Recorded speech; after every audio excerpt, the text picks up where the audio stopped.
ভারত পাকিস্তান যুদ্ধ চলছে, আর এই মুহূর্তে আমাদের হাতে এসেছে যুদ্ধের সবথেকে গুরুত্বপূর্ণ তাজা আপডেট সংবাদ। প্রথমেই জানাবো পারমাণবিক অস্ত্রের নিরাপত্তা নিশ্চিতে ভারতকে পাকিস্তানের বার্তা।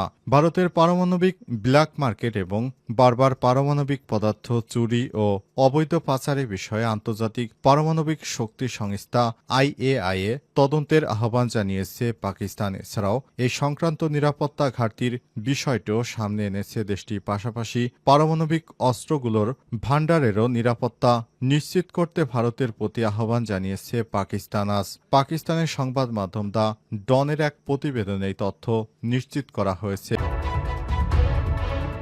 এরপর জানাবো পাকিস্তানকে কোণঠাসা করতে দক্ষিণ এশিয়ায় মিত্র বাড়াচ্ছে ভারত। ভারত ও পাকিস্তান দ্বন্দ্ব নতুন কিছু নয়। যুদ্ধবিরতির পর দুই দেশের মধ্যে উত্তেজনা প্রশমিত হয়নি, বরং সময়ের সঙ্গে তা আরও কৌশলী রূপ নিচ্ছে। প্রেক্ষাপট যখন এই দক্ষিণ এশিয়ায় কূটনৈতিক মিত্রতা জোরদারের মাধ্যমে পাকিস্তানকে নতুন চাপে রাখতে চায় ভারত।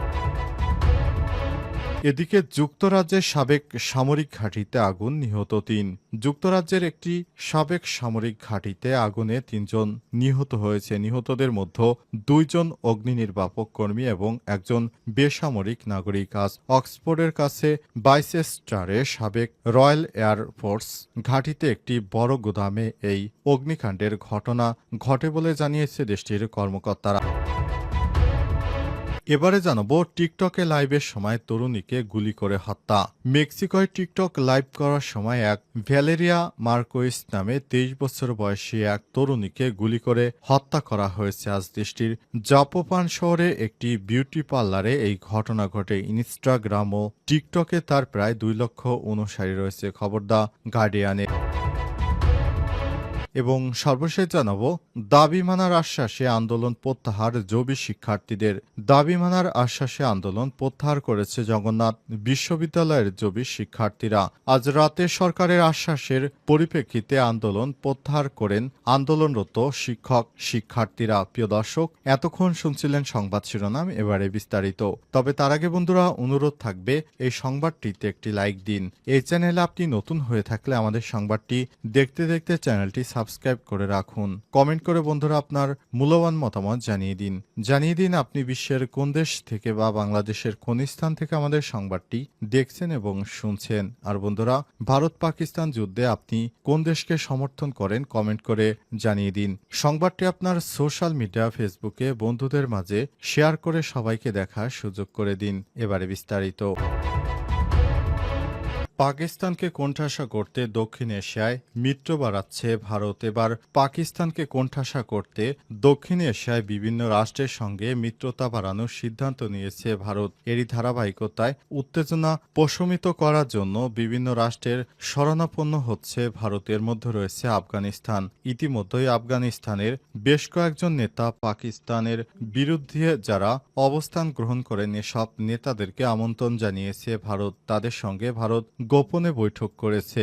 এছাড়াও বাংলাদেশসহ দক্ষিণ এশিয়ার আরও অন্যান্য রাষ্ট্রগুলির সঙ্গেও ভারত অনেকটা তাদের বন্ধুত্বপূর্ণ হাত বাড়িয়ে দিয়েছে, যাতে করে সবাই পাকিস্তানের বিরোধিতা করে এবং ভারতের বন্ধু হয়ে যায়। এই ধরনের কর্মকাণ্ড পরিচালিত করছে ভারত, যাতে করে ভবিষ্যতে আবার যুদ্ধ লাগলে সব সময় যেন পাকিস্তান যুদ্ধে হেরে যায়। এজন্য হিন্দুত্ববাদীরা নতুন করে এক চক্রান্ত শুরু করেছে।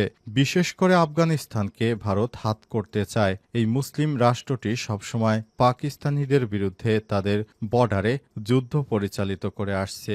ইতিমধ্যেই আফগানিস্তান এবং পাকিস্তান সীমান্তে ভারতের সন্ত্রাসীরা অনেক সময় পাকিস্তানের অভ্যন্তরে ঢুকে পড়ে এবং সেখানে পাকিস্তানের সেনাবাহিনীদের লক্ষ্য করে তারা এর আগেও বেশ কয়েকটি হামলা চালিয়েছে।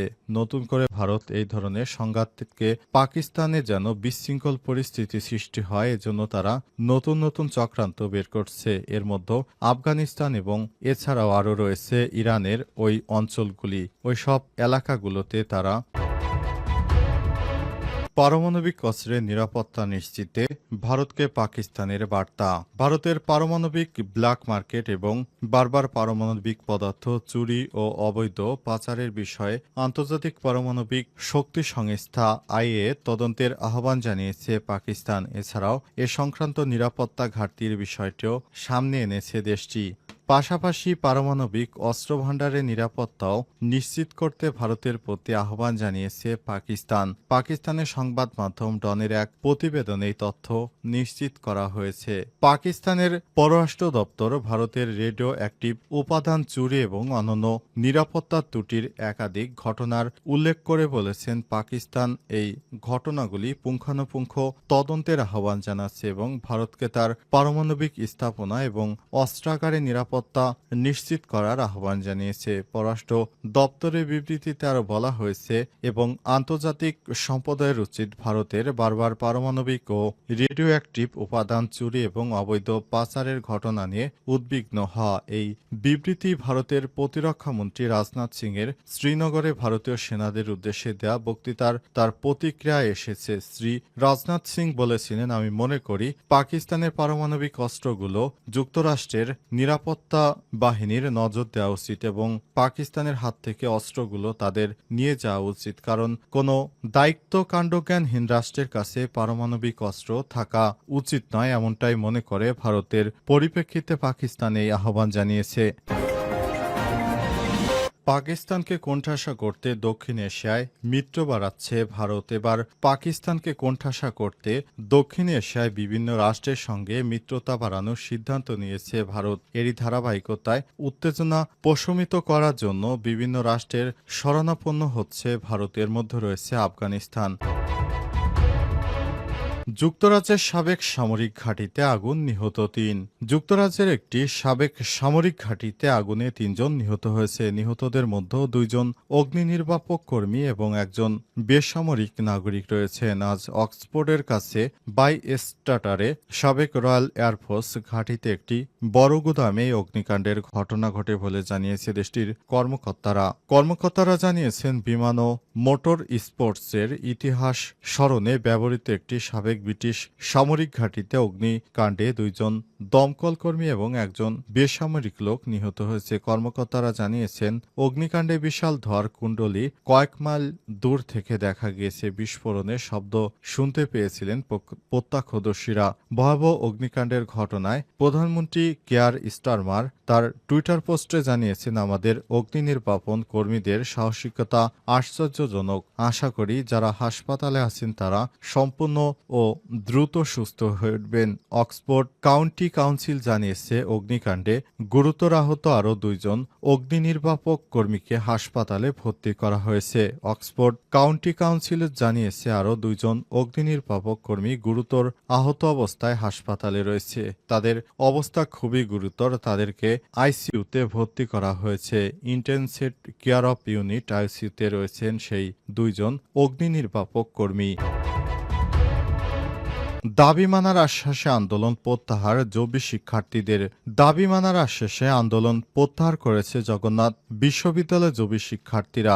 আজ রাতে সরকারের আশ্বাসের পরিপ্রেক্ষিতে আন্দোলন প্রত্যাহার করেছে শিক্ষার্থীরা। আন্দোলনরত শিক্ষার্থীরা জানিয়েছে, সরকার শিক্ষার্থীদের স্বার্থ রক্ষা এবং বিশ্ববিদ্যালয়ের কাঙ্ক্ষিত সংস্কারের দাবিতে আন্দোলন শুরু করেছিলেন। সংশ্লিষ্ট কর্তৃপক্ষ শিক্ষার্থীদের দাবিগুলো যৌক্তিক বুঝতে পেরেছে এবং তা দ্রুত সময়ের মধ্যে বাস্তবায়নের আশ্বাস দিয়েছে। এই আশ্বাসকে সম্মান জানিয়ে শিক্ষার্থীরা শান্তিপূর্ণভাবে আন্দোলন প্রত্যাহার করেছে। এর আগে সন্ধ্যা 7:30টায় জবি উপাচার্য অধ্যাপক ডক্টর রেজাউল করিম বলেছেন, আমাদের শিক্ষার্থীদের দাবি বাস্তবায়নের সিদ্ধান্ত গৃহীত হয়েছে। ইউজিসি চেয়ারম্যান অধ্যাপক ডক্টর এস.এম. ফায়েজ বলেছেন, আমরা সারাদিন এটা নিয়ে কাজ করেছি। ইউজিসি একটি পরিবার হিসেবে সবাই মিলে সমাধান করতে পারবো। আমরা প্রতিশ্রুতি দিচ্ছি একই সঙ্গে বসে সব সমস্যা সমাধান করা হবে। আপনাদের সব দাবি বাস্তবায়নে আমরা কাজ করছি। এ সময় ইউজিসি চেয়ারম্যান দাবি আদায়ের জন্য গণ অনশনে অংশ নেওয়া শিক্ষার্থীদের পানি পান করে অনশন ভাঙান। বেশ কয়েকদিন ধরে জগন্নাথ বিশ্ববিদ্যালয়ের শিক্ষার্থীরা গণ অনশনে বসেছিলেন। তারা অন্তর্বর্তীকালীন সরকারের কাছে তাদের বিদ্যালয়ের জন্য বাজেট ৩০৮ কোটি থেকে যেন কোনো কাটছাঁট করা না হয়, এই বিষয়টি নিয়ে তারা সরকারকে চাপ দিয়ে যাচ্ছিল। সরকারের পক্ষ থেকে দাবি না মানা পর্যন্ত তারা তাদের অনশন কর্মসূচি চালিয়ে যাওয়ার সিদ্ধান্ত নেয়। বেশ কয়েকদিন তারা এই অনশন চালিয়ে যায়। অবশেষে সরকারের পক্ষ থেকে তারা চূড়ান্ত প্রতিশ্রুতি পাওয়ার পর তাদের সেই গণ অনশন প্রত্যাহার করে করে নিয়েছে। এতে ঢাকা শহরের সাধারণ মানুষ হাঁপ ছেড়ে বাঁচার সুযোগ পেয়েছে। সম্প্রতি দেশে যে ধরনের আন্দোলন সংগ্রাম শুরু হয়েছে তাতে করে যারা সাধারণ মানুষ রয়েছেন সেসব মানুষজন এখন পড়েছে বিপাকে। তারা সহজে অফিস বা নিজের কর্মস্থলে যেতে পারছে না। প্রতিদিনই ঢাকার বিভিন্ন জায়গায় গুরুত্বপূর্ণ পয়েন্টগুলোতে আন্দোলনের নামে